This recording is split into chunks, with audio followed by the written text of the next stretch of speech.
Gym തുടങ്ങുന്ന എല്ലാവരുടെയും ഒരു ഡൗട്ട്സാണ് നമ്മൾ എങ്ങനെയാണ് ഒരു ജിമ്മ് സ്റ്റാർട്ട് ചെയ്യുന്നതെന്നുള്ളത്. ജിമ്മ് സ്റ്റാർട്ട് ചെയ്യുന്നതിന് നമ്മൾ ബിൽഡിംഗ് എടുക്കുമ്പോൾ മുതൽ ശ്രദ്ധിക്കേണ്ട കുറേ കാര്യങ്ങളുണ്ട്.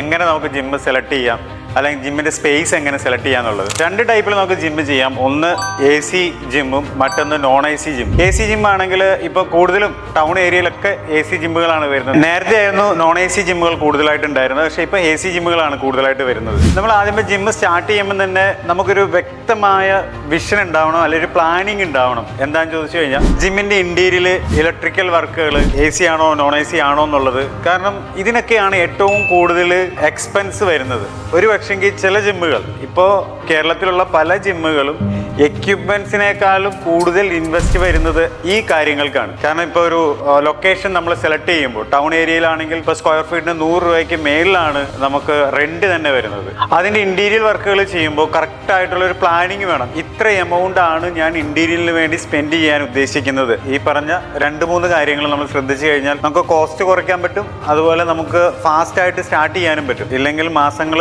ഡിലേ വരും. ഒരു ജിമ്മ് സ്റ്റാർട്ട് ചെയ്യാൻ പോകുന്ന പലരും ബാങ്ക് ലോണുമായിട്ട് വരുന്ന ഒരുപാട് ആൾക്കാരുണ്ട്. ഈ ബാങ്ക് ലോണുകൾ എടുക്കുമ്പോൾ ആദ്യമേ നമ്മൾ ബിൽഡിംഗ് കണ്ടു, ബിൽഡിംഗ് സെറ്റായി, ഉടനെ തന്നെ നമ്മുടെ കയ്യിലുള്ള എമൗണ്ട് വെച്ചിട്ട് നമ്മൾ ബിൽഡിങ്ങിന്റെ പണി സ്റ്റാർട്ട് ചെയ്യും. അതോടൊപ്പം നമ്മൾ ബാങ്കിലും കൊടുക്കും. പലരും ചെയ്യുന്ന ഒരു മിസ്റ്റേക്കാണിത്.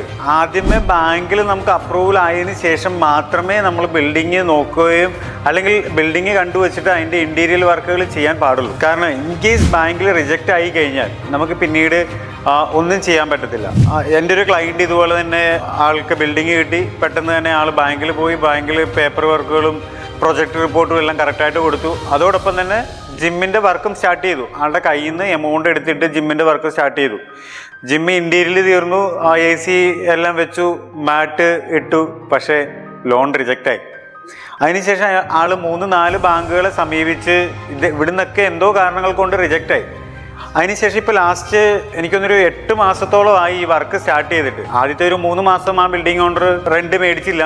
അതിനുശേഷം ആൾ വർക്കും ചെയ്ത് തീർത്തു, റെന്റ് കൊടുക്കാതെ യാതൊരു നിവൃത്തിയില്ല. ഒരു 3-4 മാസമായിട്ട് പുള്ളി റെന്റ് കൊടുത്തുകൊണ്ടിരിക്കുക. അപ്പോൾ ഇങ്ങനെയുള്ള മിസ്റ്റേക്കുകൾ ചെയ്യാതെ നമ്മൾ വ്യക്തമായ ഒരു പ്ലാനിങ്ങോടുകൂടി ഇറങ്ങുകയാണെങ്കിൽ ഇത് കറക്റ്റ് ടൈമിൽ ചെയ്തു തീർക്കാനും ഒരുപാട് എമൗണ്ട് നമുക്ക് സേവ് ചെയ്യാനും എമൗണ്ടിനേക്കാളും മെയിനായിട്ട് ടൈം സേവ് ചെയ്യാനും പറ്റും. എല്ലാ ജിമ്മുകളും നല്ലപോലെ ലൈറ്റിംഗ് ഒക്കെ ചെയ്യുന്നുണ്ട്. അതിൻ്റെ കോസ്റ്റ് കുറച്ചും കോസ്റ്റ് നമുക്ക് എത്ര വേണമെങ്കിലും കൂട്ടിയും ചെയ്യാം. ഞാൻ ഇതിൻ്റെ കൂടെ 1-2 കോസ്റ്റ് കുറച്ച് എങ്ങനെ ചെയ്യാമെന്നുള്ളതിൻ്റെ ഫോട്ടോസ് അല്ലെ വീഡിയോസ് ഇതിൽ ആഡ് ചെയ്യാം. അപ്പോൾ നിങ്ങൾക്ക് അത് വെച്ച് നിങ്ങൾക്ക് കാൽക്കുലേറ്റ് ചെയ്ത് ചെയ്യാൻ പറ്റും. ഇനി ഈ കാര്യങ്ങളിൽ നിങ്ങൾക്ക് എന്തെങ്കിലും ഡൗട്ട് ഉണ്ട്, ഇപ്പോൾ ഒരു ബാങ്കിനെ സമീപിക്കേണ്ട, അല്ലെങ്കിൽ ഇൻറ്റീരിയൽ, അതല്ലെങ്കിൽ മെഷീൻസ്, അതല്ലെങ്കിൽ ലൈറ്റിങ്, ഇങ്ങനെയുള്ള കാര്യത്തിൽ എന്ത് ഡൗട്ട് ഉണ്ടെങ്കിലും, ഒരു ജിമ്മ് തുടങ്ങേണ്ടതായ എന്ത് കാര്യത്തിലും ഡൗട്ട് ഉണ്ടെങ്കിലും എപ്പോൾ വേണമെങ്കിലും നിങ്ങൾക്ക് എന്നെ വിളിക്കാം. എൻ്റെ നമ്പർ ഞാൻ ഇതിൽ കൊടുത്തിട്ടുണ്ട്.